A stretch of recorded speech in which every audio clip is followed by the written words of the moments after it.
ములుగు జిల్లాలో అడవిని వదిలి జనజీవన స్రవంతిలో కలుస్తున్నారు మావోయిస్టులు.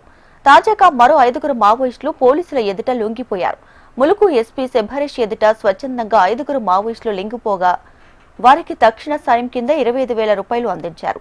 గతంలో లొంగిపోయిన 2 మావోయిస్టులకు చెరో 4 లక్షల రూపాయల చెక్కులు అందించారు.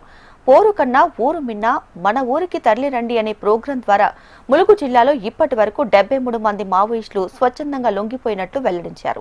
మావోయిస్టులు కాలం చెల్లిన సిద్ధాంతాలను వదిలిపెట్టి జనజీవన స్రవంతిలో చేరాలని ఎస్పీ తెలియజేశారు.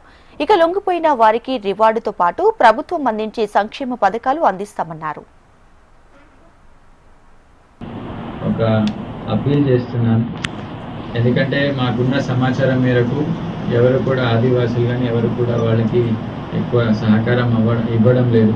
సో వాళ్ళు ఆరోగ్య పరిస్థితి కూడా చాలా క్రిటికల్ కండిషన్లో ఉంది.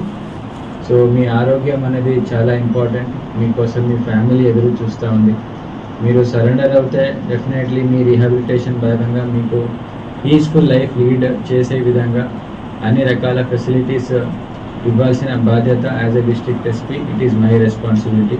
So I once again appeal to all the cadres to surrender before us. And ఇక్కడ ములుగు జిల్లాలో కానీ ఆదివాసీస్ కూడా నేను విజ్ఞప్తి చేస్తున్నాను. ఎవరు కూడా మావోయిస్టులకి సహకారం ఇవ్వకండి. భయంతో కానీ మీ నమ్మకంతో కానీ ఇస్తే అభివృద్ధి అనేది పొందరు. దయచేసి మీకు తెలిసిన వాళ్ళతో మీరు చెప్తే వాళ్ళని కూడా మీరు సరెండర్కి తీసుకురావాలని నేను కోరుతున్నాను.